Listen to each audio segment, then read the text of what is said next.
and you already know what it is. It's your boy B, and I'm right back. Combat you cats with another video. And today, we have an action-packed episode for you guys. We're going to be continuing with that talk about JonBenét Ramsey. I discovered some things about the documentary that we have to bring to you guys' attention. We also going to speak about that health, that 10%, tell you how things went last night. We're going to briefly speak on the professional life. And I'm going to try to get to Radman and what he means to this industry and do a slight little reconstruction or an analyzing of his first 3 albums. We're going to speak about those, and I'm going to speak a little bit about documentaries in general. And we're going to bring that into the JonBenét Ramsey case and the Netflix documentary that I watched. And I'm going to speak about Expelled. Y'all remember that? No Intelligence Allowed with Ben Stein. This was a big documentary back in the day, my people. Back in the day. We're talking back in time.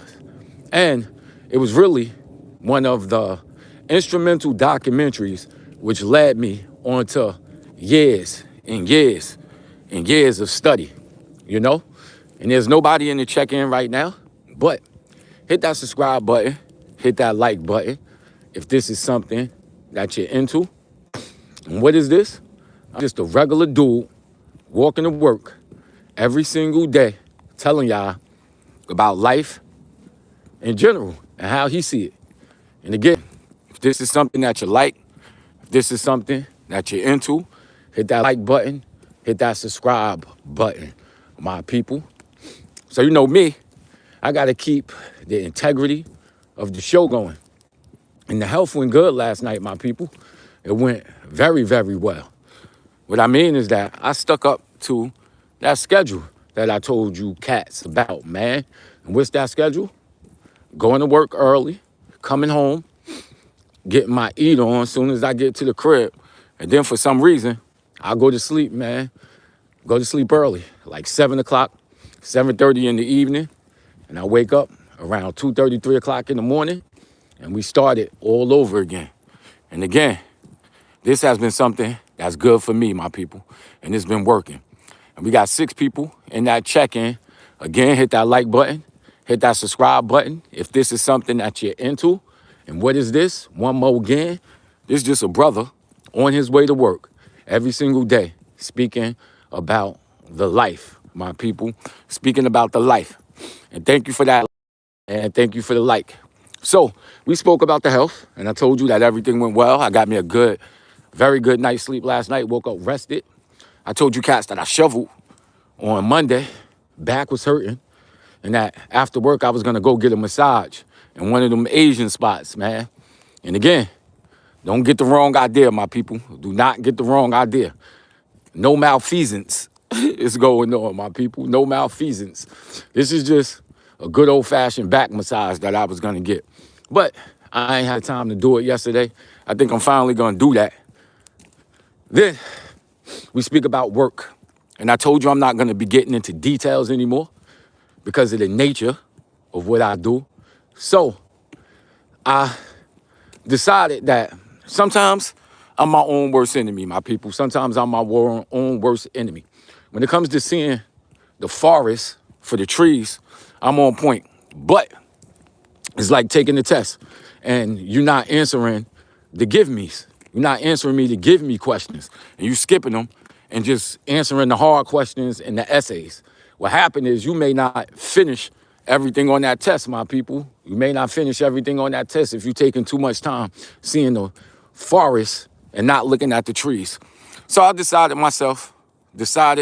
and I told myself that, all right, man, I'm gonna start just knocking down the easy ones first, man, and then doing the hard stuff. And that's what I did yesterday, man. Got a whole bunch of easy tasks done. And now it leaves time to focus on some of the things that's gonna take a whole bunch of time. We got somebody on the check-in who said, hi, Lathan Tremia. What's up? What's good? What's good? Thank you for checking in. Where you coming in from? Where you checking in from? What city? what country, let a brother know, because we definitely like to travel on this podcast. And I like to talk about different places. And some of the best things that people can do to relate to you is tell you their customs, man. When they show you their customs and do things for you, man, that's how you love people, man. That's how you show people love. And I'm definitely for that. So yeah, we got a whole bunch of little small tasks done yesterday. Now I can focus on some of the big things, and we're going to do that, Definitely going to do that. So somebody said, God bless you. I pray. He said, I pray soon you're able to get reliable transportation and all your hard work is paid in full. Thank you, my brother. Thank you, thank you, thank you. He said, reliable transportation. Definitely hear that. Definitely hear that. We are in New York. You cats see this? A lot of snow going on. We are a transportation heavy city. And they say that we have one of the best public transportation systems run by the MTA. How do you guys feel about that? The MTA takes a whole lot of hits.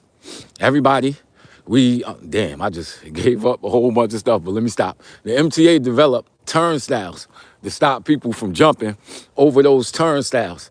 But you got them cats on Instagram who be jumping over them, doing all types of crazy stuff. Y'all ever see those videos, man, with the people?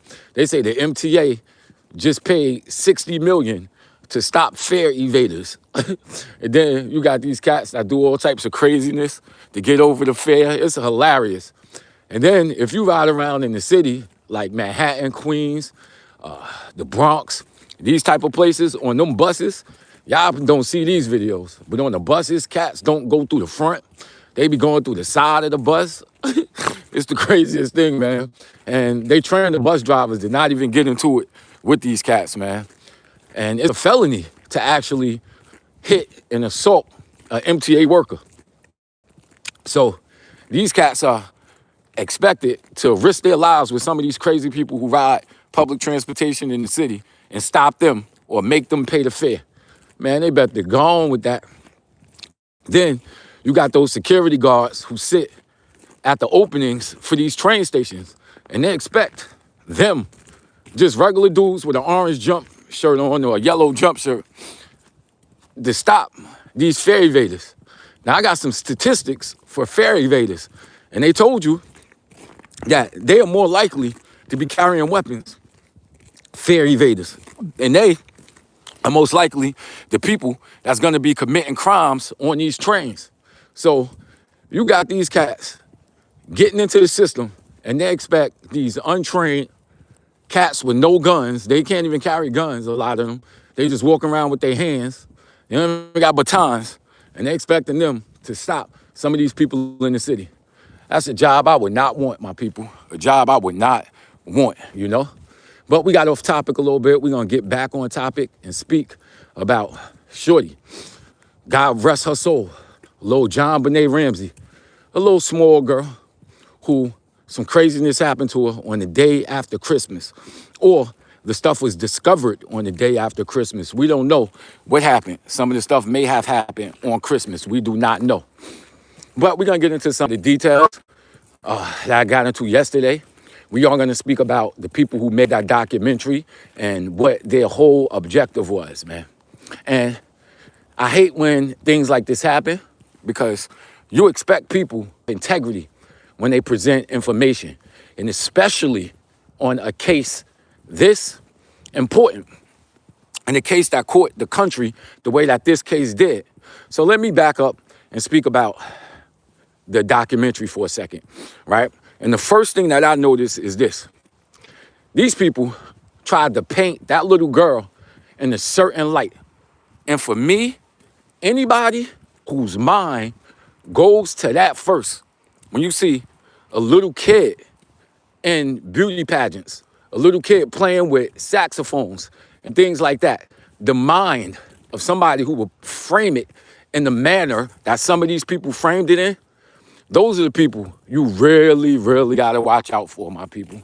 Those are the people that you really have to watch out for.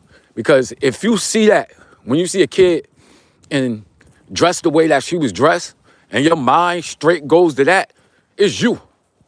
because everybody does not look at it like that.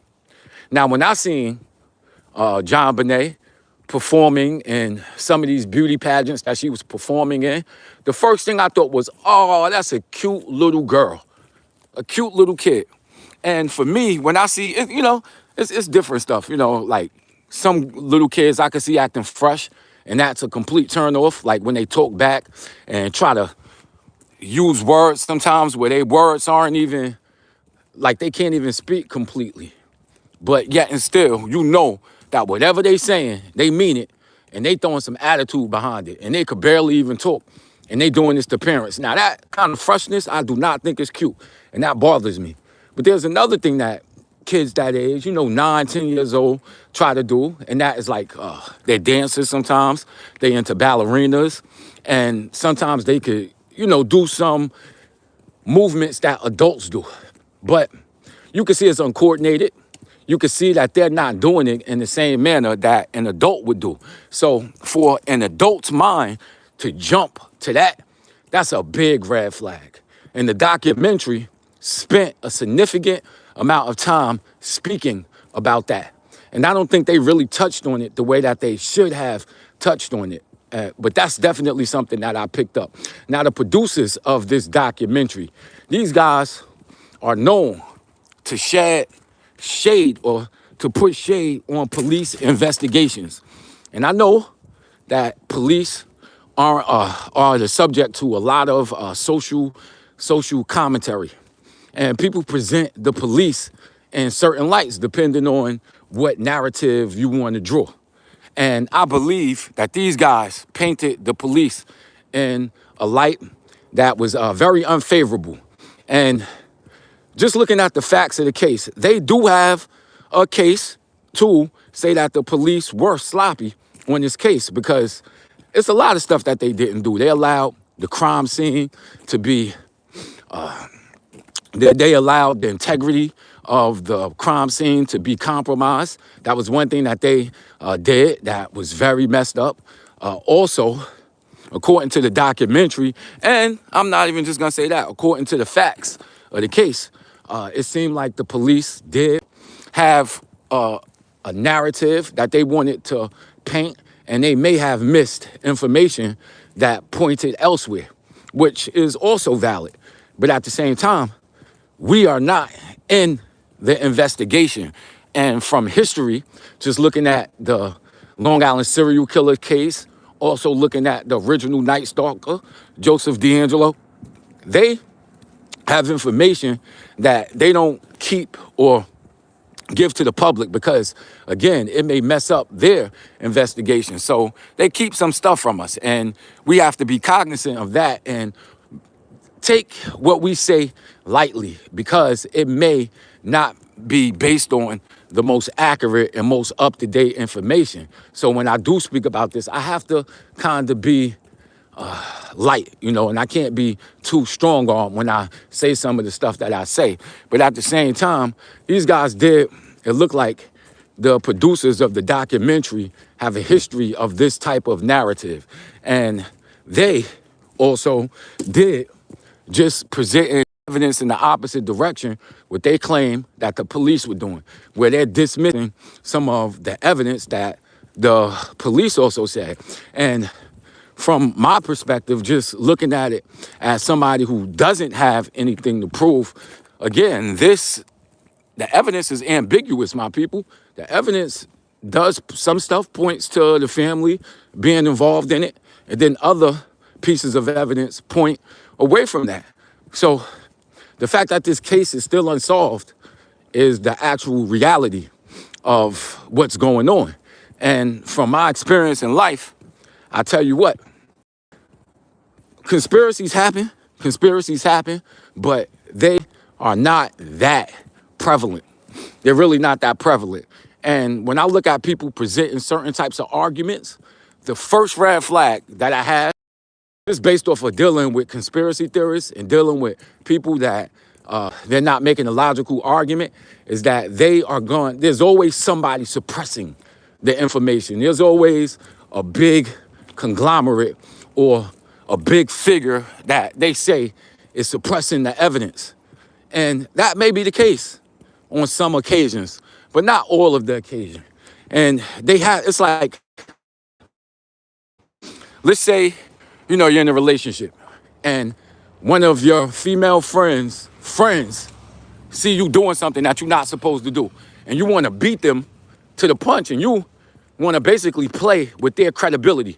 So if you see one of her friends catching you doing some dirt, you ain't gonna come out and just say, oh, that person is lying. You're gonna attack their integrity first.